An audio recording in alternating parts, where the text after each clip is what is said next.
tanesini daha eklemek istiyorum.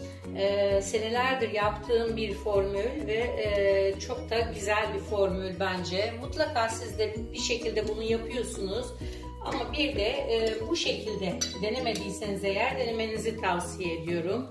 Bakın burada portakal tozum var. Oldukça ince bir portakal tozu. Ben bunu değişik aşamalarla yapabiliyorum. Sizinle bunu paylaşmak istedim. Bakın aynen toz biber gibi, tuz gibi çok ufak. Yani bayağı oldukça ufak. Ben bunları bu şekilde yapıyorum. Birer kavanoz olarak işte limon kabuğu, portakal kabuğu, bir kavanozunda karışık. Hem portakal hem limon. Her ikisini yapıyorum. Dolapta benim devamlı 3 kavanozum vardır. Biri sade portakal, biri sade limon, bir tanesi de limon ve portakal karışımı. Bunları yazın çok fazla bulamıyoruz. Portakal olsun, limon olsun. O yüzden pasta yaparken, tatlı yaparken biliyorsunuz bunlar çok güzel bir aroma veriyor. Ve ondan mahrum kalmamak için ben kendimce şöyle bir yöntem geliştirdim. Birincisi şu şekilde rendeliyorum. O zaman bakın çok ufacık oluyor. Veyahut da daha ufak gözlü bir rendeyle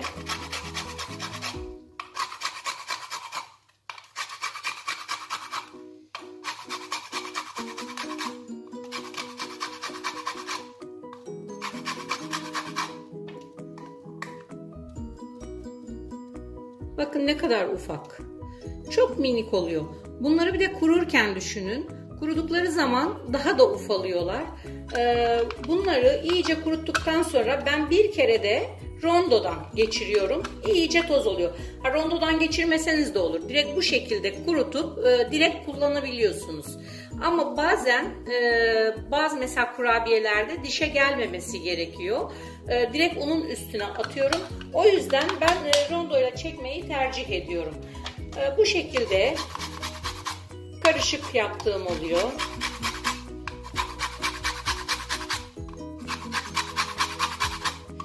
Bakın yapması çok basit.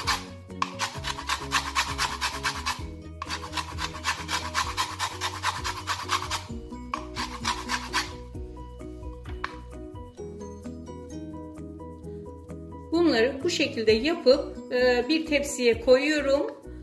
Mutfak dolabının üstüne atıyorum. 3 gün içinde, bilemediniz 4 gün içinde kuruyor. İstediğim hale geliyor.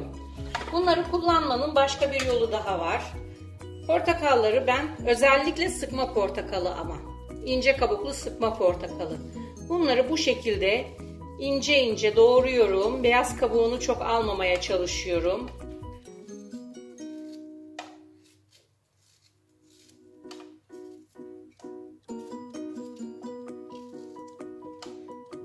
Tabii bunu direkt dilimleyip tüketiyoruz. Bunları yine aynen bu şekilde limon kabuklarını da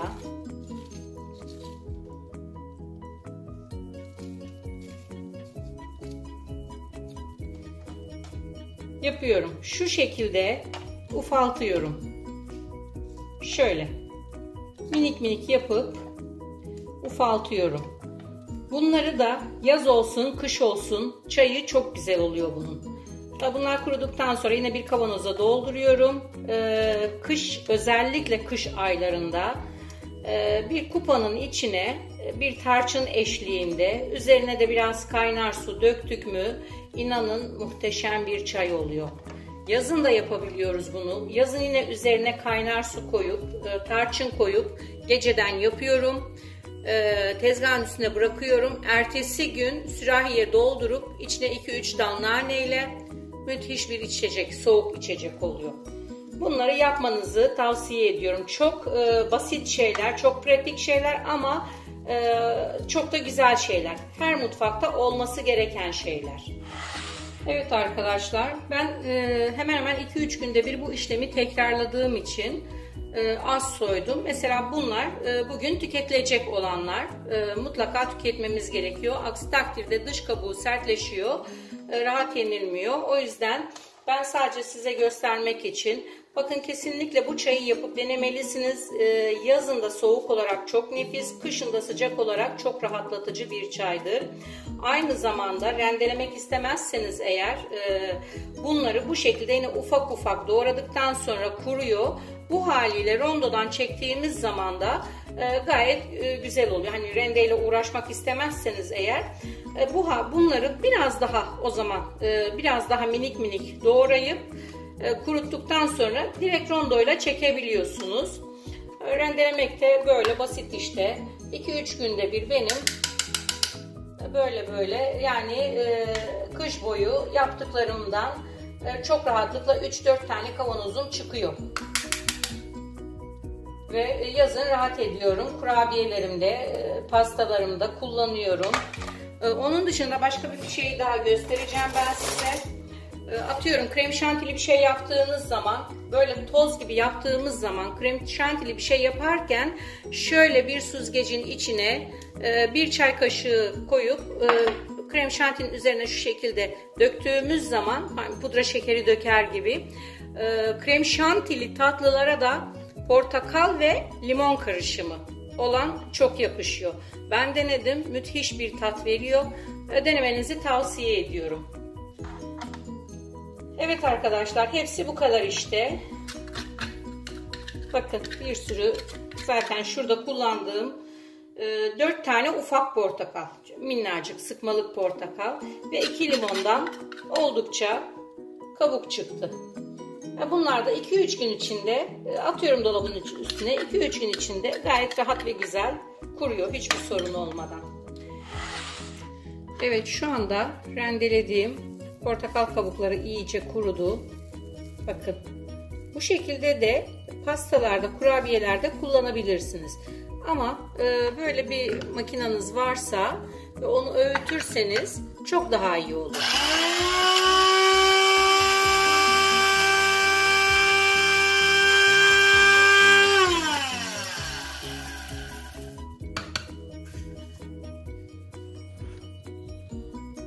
Bakın hemen hızlı bir şekilde toz haline geliyor.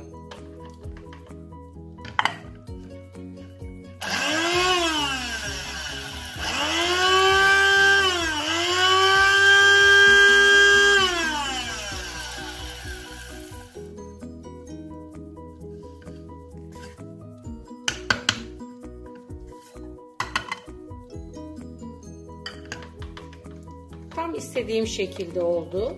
Şimdi bunu diğer kavanozumun üstüne biriktiriyorum.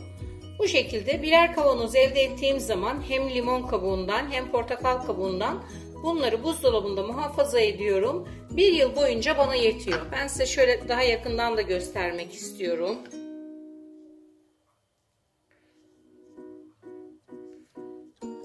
Bakın kuruyunca çektiğimiz zaman bir anda un haline gelebiliyor.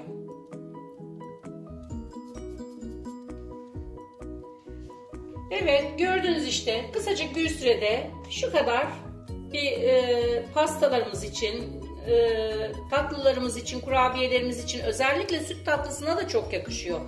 Bu çift karışımlı olanı süt tatlılarında deneyin, muhteşem oluyor. İşte 4 portakal, 2 limondan hem çaylarımız hem de pasta aromamız, pasta kurabiye aromamız hazır. Ve artı ev halkına sunmak üzere portakallarımız dilimlendi. Ben sıkma portakallarını bu şekilde tüketmeyi daha çok seviyorum, daha çok tercih ediyorum. Çünkü posasıyla tüketmek her zaman sıkmadan çok daha faydalı. Bunu hepimiz biliyoruz zaten. Öbür taraftan burada kalan 2 tane limonumu da şimdi sıkacağım ve ev halkına yine limonata olarak geri dönecek bunlar. Buzdolabındaki yerini alacak. Evet, bu videom bu kadar.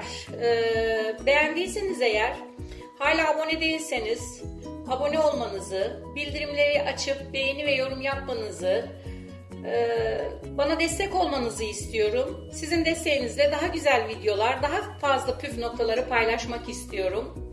Sağlıklı günlerde tüketmeniz dileğiyle hoşça kalın diyorum.